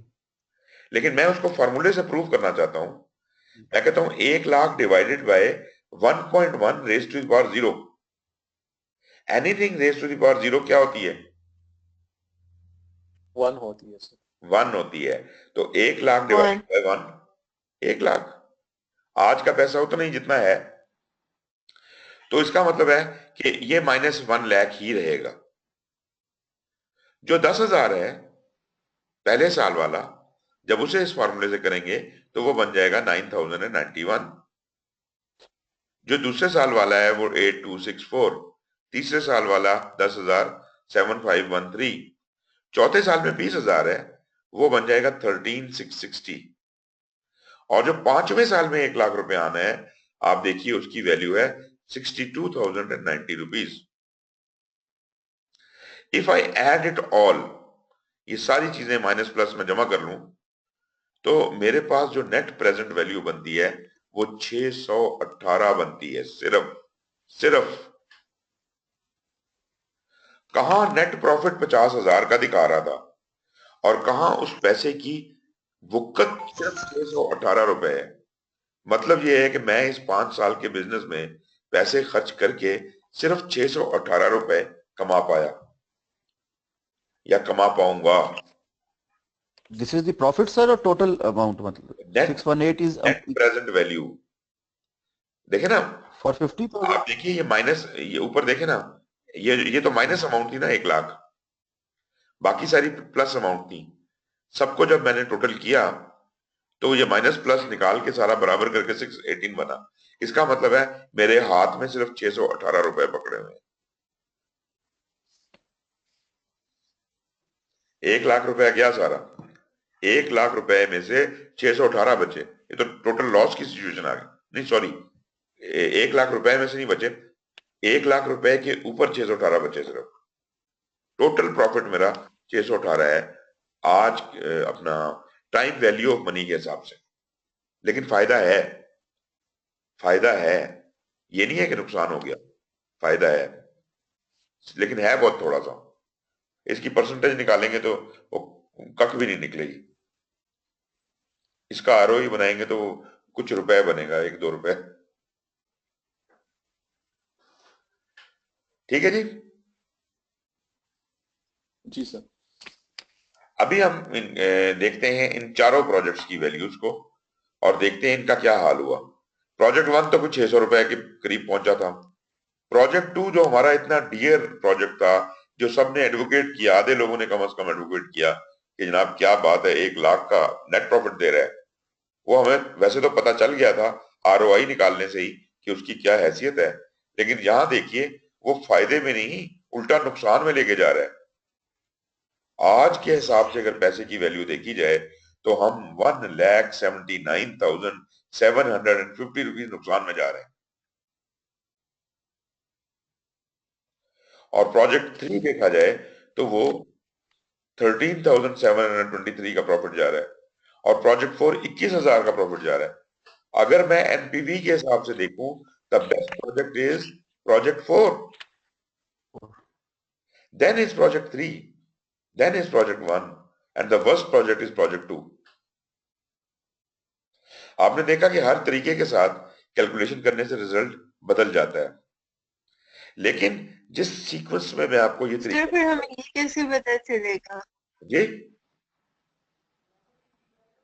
सॉरी सर मैं आपको इंटरप्ट करी हूँ। फिर हमें कौन सा तरीका किस वक्त यूज करना है ये हमें कैसे फिर पता चलेगा कि अगर हर आप उससे चेंज हो रहे हैं तकरीबन? गौर करें तो मैं साथ साथ बताता जा रहा हूं। मैंने कहा था कि नेट प्रॉफिट्स आमतौर पर इस्तेमाल नहीं करना चाहिए। नेट प्रॉफिट सिर्फ उस वक्त इस्तेमाल करें जब टाइम कम हो और आपको खड़े खड़े कोई फैसला देना हो।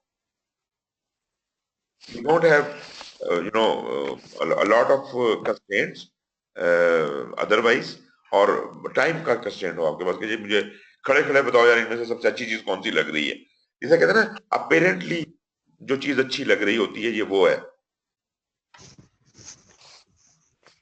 और वो जो था पे बैक पीरियड का भी इस्तेमाल करना है जब पैसा लोन का है और उसकी रिकवरी करानी है। बैंक से लोन लिया हुआ है या आपने कहीं पे बैक करना है, तो पे बैक के लिए तो लाजमी बात है सबसे बड़ी तलवार तो मेरे गर्दन के ऊपर कर्ज की पड़ी हुई है ना, फिर मैं कर्ज उतारूंगा। तो फिर मेरी सारी प्रायोरिटी कर्ज उतारने पे होगी, बाद में भले फायदा हो या नुकसान हो, आई am not bothered about it. मगर इतनी बात हो जाएगी कि बाद में बिजनेस ओन तो करूंगा, भले फायदे में हो या नुकसान में हो।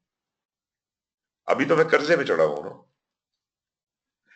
और तीसरा मेथड जो था आरओआई, आरओआई कोई बहुत आला मेथड नहीं है, लेकिन आप देखें कि आपने ये चीज नोट की कि उसमें वो कंसिस्टेंसी की कोई नंबर नहीं दे रहा था, लेकिन उसने परसेंटेज निकाल के हमें ये बता दिया कि इन्वेस्टमेंट के हिसाब से कौन सा प्रोजेक्ट बेहतर है। इन्वेस्टमेंट के हिसाब से, रिकवरी के हिसाब से, रिटर्न के हिसाब से नहीं, इन्वेस्टमेंट के हिसाब से। ठीक है जी। और ये मेथड जो है प्रेजेंट वैल्यू, ये सबसे ज्यादा जामे अभी तक आया है और ये हमें क्या बता रहा है कि आज के पैसे की हैसियत के हिसाब से कौन सा सबसे बेहतर है। बिजनेसेस में हम ये नेट प्रेजेंट वैल्यू कैलकुलेट करने की कोशिश करेंगे। ठीक है जी। एनपीवी की समझ आ गई सबको? जी सर। Yes sir. जी सर। अच्छा, अभी जो मैं बात करने वाला हूँ, आखिरी मेथड है हमारा इंटरनल रेट ऑफ रिटर्न, वो सबसे ज्यादा धमाका है। आप मुझे ये, मैंने एक बात की थी कि इंटरेस्ट रेट अलग होता है और डिस्काउंट रेट अलग होता है। क्यों होता है अलग? ये आता कहां से है? ये रेट कौन बताता है हमें यार ये आजकल ये रेट जा रहा है? कौन बताता है जी? सर स्टेट बैंक बताती है। State bank of Pakistan. तो जो भी कंट्री होती है उसका जो भी फेडरल रिजर्व होता है या स्टेट बैंक या जो नेशनल बैंक होता है वो बताता है कि हमारे मुल्क में इंटरेस्ट का ये रेट होगा, डिस्काउंट का ये रेट होगा। अब ये डिस्काउंट का और इंटरेस्ट का रेट क्या सेम होता है? ये असल में सेम नहीं होता। इंटरेस्ट रेट में और डिस्काउंट रेट में फर्क होता है कुछ परसेंटेज का। उसकी वजह यह है कि बैंक का क्या काम है? बैंक का काम है आपके पैसे रखना और आपको इंटरेस्ट देना और दूसरे बंदे को लोन देना और उससे इंटरेस्ट लेना। मेरी बात समझ रहे हैं? तो आप ही का पैसा जो आपने जमा कराए हुए हैं अपने अकाउंट्स में, वही पैसा वो बिजनेसमैन को दे देता है कि तुम मुझे इसके ऊपर इंटरेस्ट दो। अगर वो 10% ही इंटरेस्ट उससे ले और वो 10 आपको पास कर दे तो बैंक को क्या फायदा? बैंकों की इतनी बड़ी बड़ी बिल्डिंग्स बनी है, इतनी इतनी तनख्वाहें लोगों की हैं, इतना बड़ा एक पूरा शोबा है, एक पूरा प्रोफेशन है। ये किस चीज पे चलता है? ये इनके डिफरेंस पे चलता है। इंटरेस्ट और डिस्काउंट के डिफरेंस से पे चलता है ये। और मजे की बात ये कि ये तो बैंक की तरफ से, स्टेट बैंक की तरफ से अनाउंस्ड है ना कि आप इससे ज्यादा लेंगे या देंगे नहीं।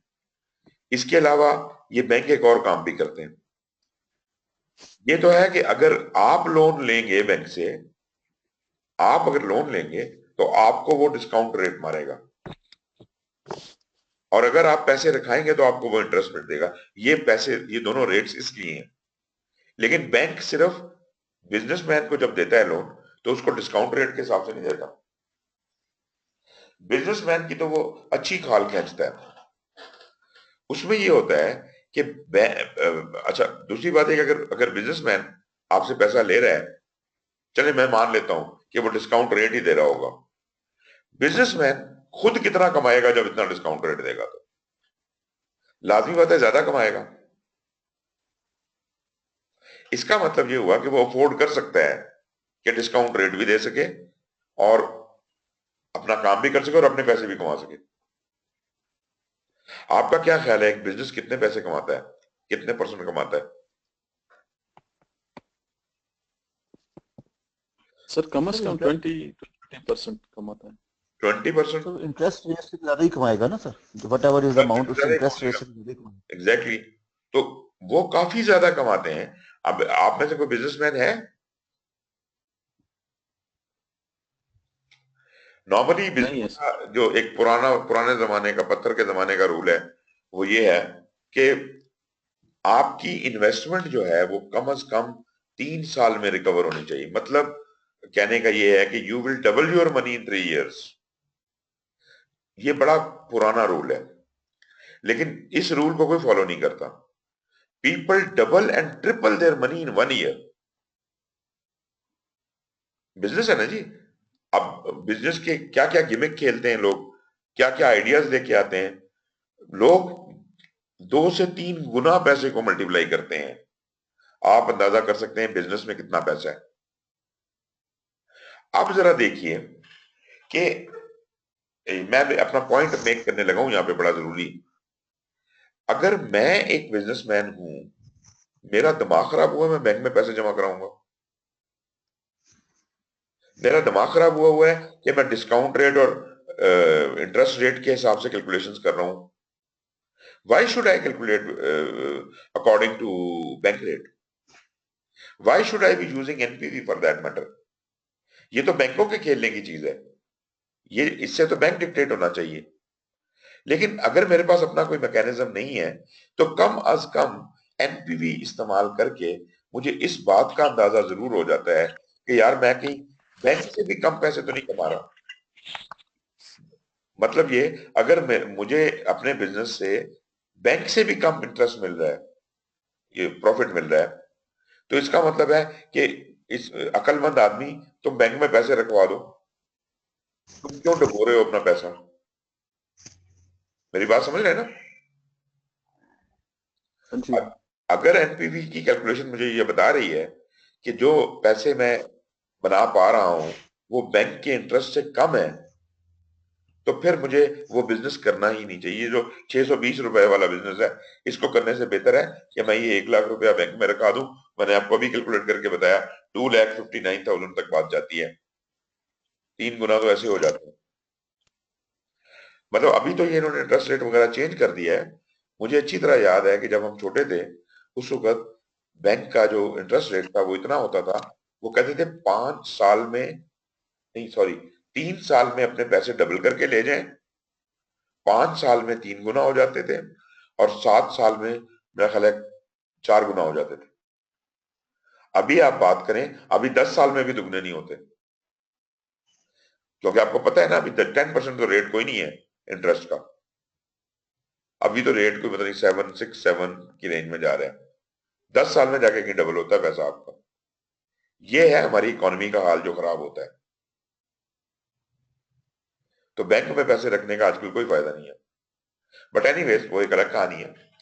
अच्छा खैर, अब आईआरआर वाला जो है इंटरनल रेट ऑफ रिटर्न, वो ये कहता है कि भाई जब तुमने बैंक के साथ डील नहीं करनी, जब तुम एक बिजनेस बना रहे हो जो कि 2 से 3 गुना पर साल बना सकता है, तो तुम ये 5-10% के कहानी में कहां पड़े हुए हो?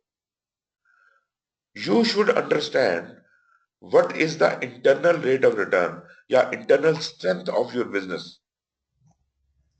and to calculate that let me refer back to NPV।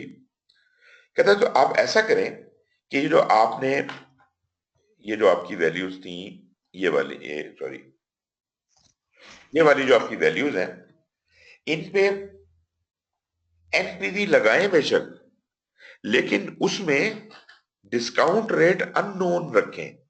आप कहें मुझे नहीं पता डिस्काउंट रेट क्या है, जो डिस्काउंट रेट है वो तो बैंक वाले ने दिया हुआ है ना। मैं कहता नहीं, मैं बैंक का लगाने नहीं चाहता, मैं तो बैंक का डिस्काउंट रेट इस्तेमाल नहीं करना चाहता। मैं ये कहता हूं कि मेरी इन्वेस्टमेंट के हिसाब से मैं क्या डिस्काउंट रेट रखूं कि मेरा एनपीवी बिल्कुल जीरो हो जाए। जीरो हो आप जाए, जी, जीरो हो जाए, जीरो हो जाए। जीरो का क्या मतलब है? Break even. 1 उतनी में। जीरो, जीरो का मतलब है, ब्रेक इवन का मतलब है कि नो प्रॉफिट नो लॉस। ठीक है ना जी?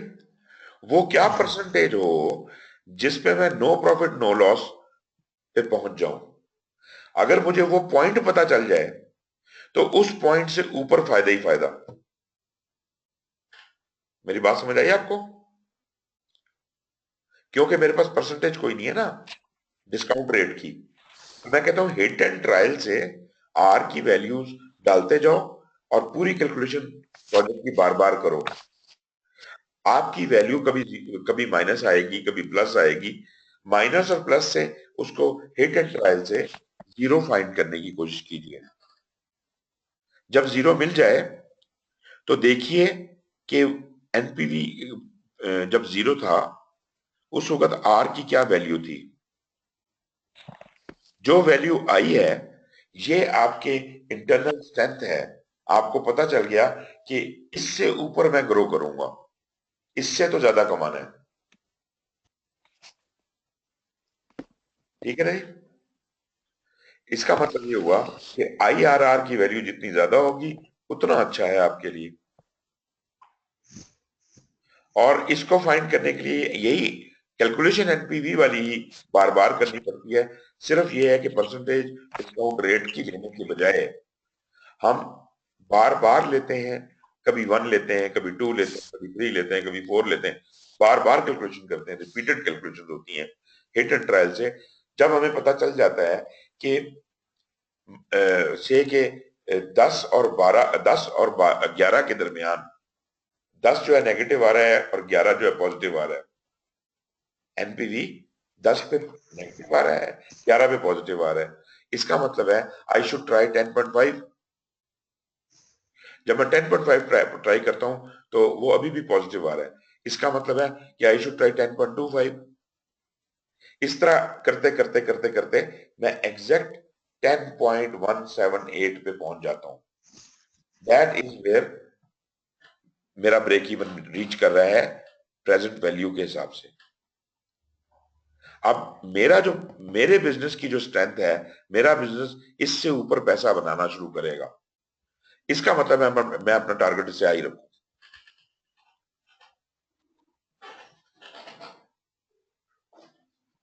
गॉट इट जी? सर एक एग्जांपल अगर छोटी सी हो जाए तो क्लियर हो जाएगी। एग्जाम्पल तो यही है, इसको कैलकुलेट करके देख लें। बहुत लंबा बन जाएगा ना, बहुत लंबा बन जाएगा।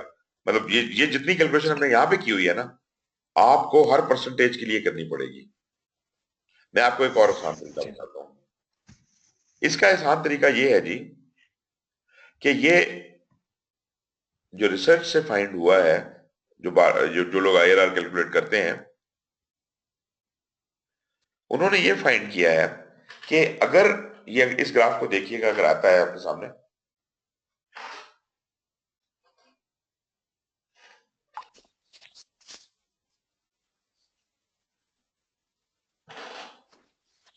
नहीं आ रहा?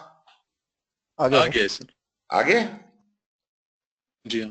ग्राफ आ गया हुआ है? अच्छा, मुझे नजर नहीं आ रहा। Yes sir. ओके, इस ग्राफ में ये देखिए, ये जो हॉरिजॉन्टल लाइन है, इसके ऊपर परसेंटेजेस लिखी हुई है, और जो ऊपर नीचे लाइन जा रही है, इस पे पैसे लिखे हैं प्लस में और माइनस में। वो कहता है जी, फर्ज करें हमारी 8 पे वैल्यू आई थी 8000, उधर आपने निशान लगा दिया, और 12 पे वैल्यू आई थी -6000, वहां पे निशान लगा दिया। एक बड़ी वैल्यू ले लें, एक छोटी वैल्यू ले लें अंदाजे से, और उन दोनों की लाइन को डायरेक्ट मिला दें। जिस जगह से वो लाइन उसको क्रॉस करके जाएगी हॉरिजॉन्टल को, वहां से पढ़ लें कि अप्रोक्सीमेटली क्या परसेंटेज बन रही है। ये बन रही है 10.24 के करीब बन रही है। 10.24 के ऊपर इसको वो आर की बजाय इस्तेमाल कीजिए।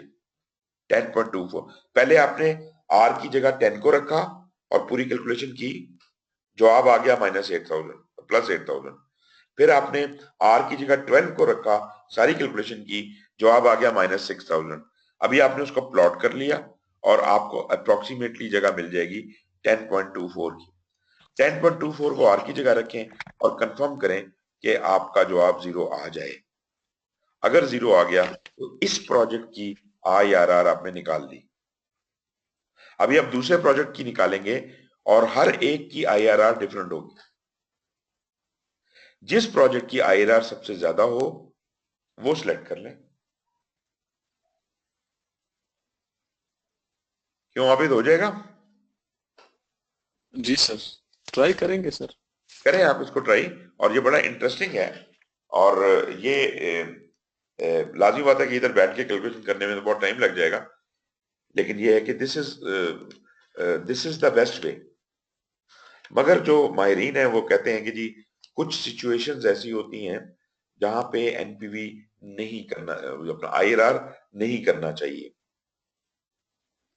और एनपीवी करना चाहिए। लेकिन नेचुरली वो तो बहुत अकाउंटिंग की बातें आ जाती हैं और बड़ी लंबी चौड़ी फाइनेंस वालों की बातें आ जाती हैं। हमारा तो उससे इतना मैटर नहीं करता। हमने तो बुनियादी कॉन्सेप्ट समझना था कि जरूरत के मुताबिक अगर आपके प्रोजेक्ट को इतना कोई सेंसिटिव काम करने की जरूरत है तो आप आईआरआर तक भी जा सकते हैं। तरीके मैंने आपको सारे कहते हैं लेमैन टर्म्स में आप तक पहुंचा दिए। ठीक है जी, यहां तक बात कुछ बन गई कि नहीं?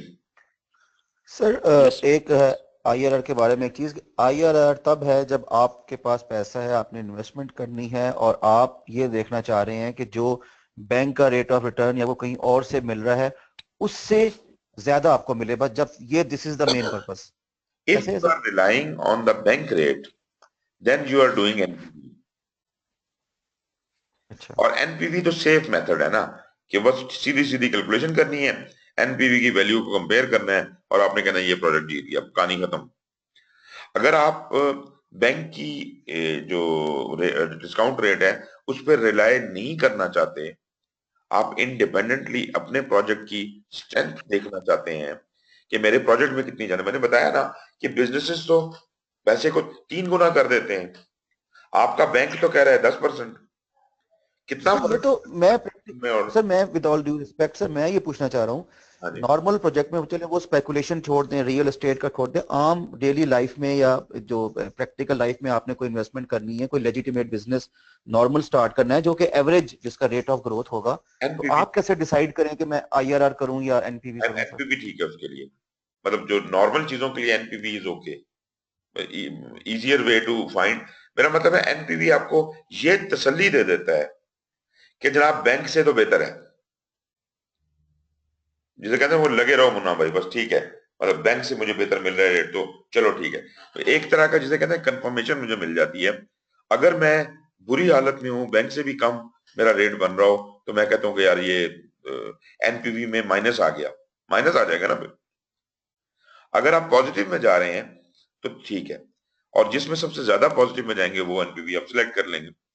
ये लेकिन एक बात है कि इस तरह से करने में जो एनपीवी भले मेरी सही सिलेक्ट हो जाएगी, बड़ी वाली सिलेक्ट मैं कर लूंगा, प्रोजेक्ट वही वाला अच्छा होगा, लेकिन आ, मेरे प्रोजेक्ट के अंदर तो मैंने झांक के नहीं देखा कि उसके अंदर कितना पोटेंशियल है। हो सकता है वो पोटेंशियल उससे भी कहीं ज्यादा हो, और मुझे वो डिटरमिन करने की जरूरत पड़ जाए कि जनाब मेरे प्रोजेक्ट का पोटेंशियल कितना है, और उस पोटेंशियल को हम आईआरआर से फिर निकालें। लेकिन जैसे आप कह रहे हैं कि आम हालात में छोटे मोटे कामों के लिए NPV is the safest game.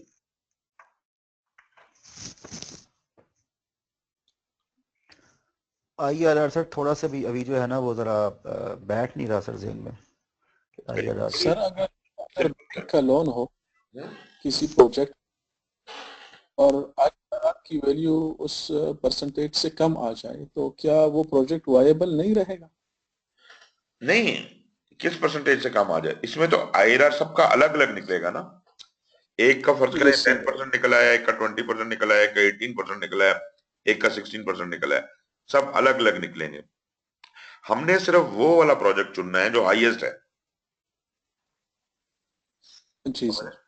हमने सिर्फ हाईएस्ट चुनना है। सिर्फ आईआरआर जो है वो ये नहीं बताता कि जो सबसे लोएस्ट वाला प्रोजेक्ट है हो सकता है बैंक रेट से भी नीचे हो, वो इसको इंडिकेट नहीं करेगा, वो कहेगा ये सबसे बुरा है बस।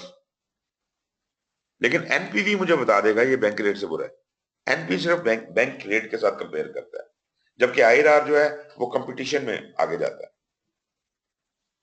ठीक है सर।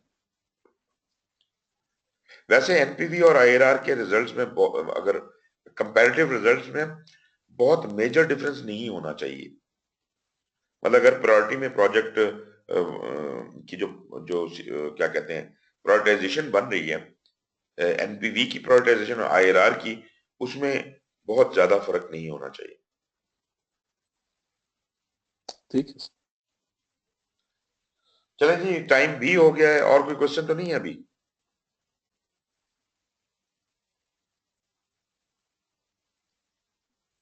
राइट, फिर ऐसा करते हैं अभी हम कल तो नहीं परसों इसी टाइम के ऊपर मिल रहे हैं। ठीक है sir. Thank you very much. Thank you जी, टेक केयर, हाफिज। अल्लाह हाफिज।